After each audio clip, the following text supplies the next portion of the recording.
বসন্তের কোকিল বসন্তকাল আসলে আইসা বলে কুহু কুহু।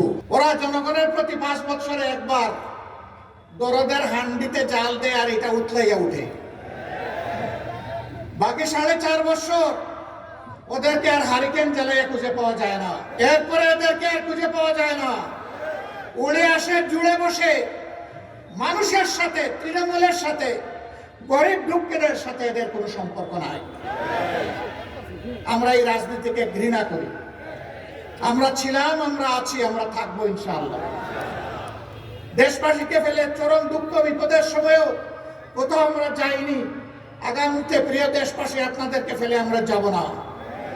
জীবনে মরণে একসাথে লড়াই করব ইনশাআল্লাহ। প্রিয় বাংলাদেশকে গর্বের বাংলাদেশ হিসাবে আমরা গড়ে তুলব। উত্তরবঙ্গ থেকে আগামীতে আমরা আর কোনো বেকারের মুখ দেখতে চাই না। আমরা সকলের হাতে মর্যাদার কাজ তুলে দিতে চাই। আমাদের প্রত্যেকটা যুবক যুবতী, প্রত্যেকটা নাগরিককে আমরা দেশ গড়ার কারিগর হিসাবে তৈরি করতে চাই। গোটা উত্তরবঙ্গকে কৃষিভিত্তিক শিল্পের রাজধানী বানাতে চাই। বন্ধ চিনি কল খুলে দিতে চাই। শ্রমিকদেরকে কর্মক্ষেত্রে আমরা ফিরিয়ে নিতে চাই। ভাই, আমাদের কাছে কোনো কার্ড নাই। আপনারা সবাই ভাই বোনেরা আমাদের কার্ড। আপনাদের বুকে আমরা একটা ভালোবাসার কার্ড চাই। আপনাদের সমর্থন, দোয়া, ভালোবাসা দিয়ে আগামীতে বেকার এবং দায় দয়া মুক্ত একটা বাংলাদেশ আমরা করতে চাই। কারো দয়ার পাত্র হয়ে বাংলাদেশের কোন এলাকার মানুষ বসবাস করবে তা আমরা দেখতে চাই না। কে কার উপর দয়া করে জনগণের ট্যাক্সের টাকায় ওরে ধরে পথধারী, এ আমরা করব না। আমরা যুবকের হাত শক্তিশালী করব ইনশাআল্লাহ।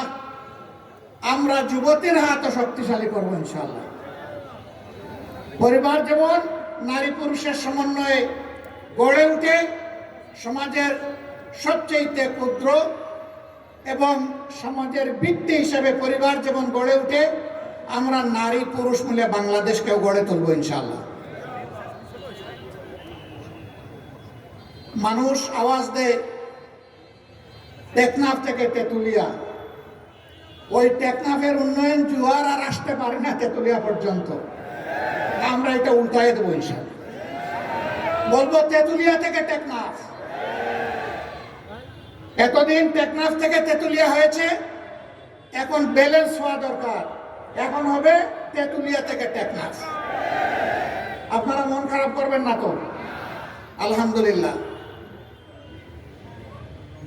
4টা নদী, বিশাল নদী, আল্লাহর নিয়ামত। আল্লাহ তাআলা এই উত্তরবঙ্গকে দান করেছিলেন। তিস্তা, ধরলা, ব্রহ্মপুত্র এবং করতোয়া। আজকে আস্তে আস্তে উপর থেকে দেখলাম নদী নয়, মরুভূমি। মরে কঙ্কাল হয়ে আছে নদীগুলো। শরীরের ভিতরে যেমন রক্তের নালী, রক্তকে এক জায়গা থেকে আরেক জায়গায় পৌঁছে দেয়, আর তাই আমরা বাঁচি। যদি ওই রক্তনালী বন্ধ হয়ে যায় তাহলে মানুষ মারা যায়। আজকে আমাদের আল্লাহর দান এই নিয়ামত, নদীগুলাকে খুন করা হয়েছে। এই দেশের কে কোনো মা বাবা ছিল না? তাহলে আমার নদী মরে গেল কেন? এলো খবরের কাগজ, নিখাত, নির্ভীক, নিরপেক্ষ।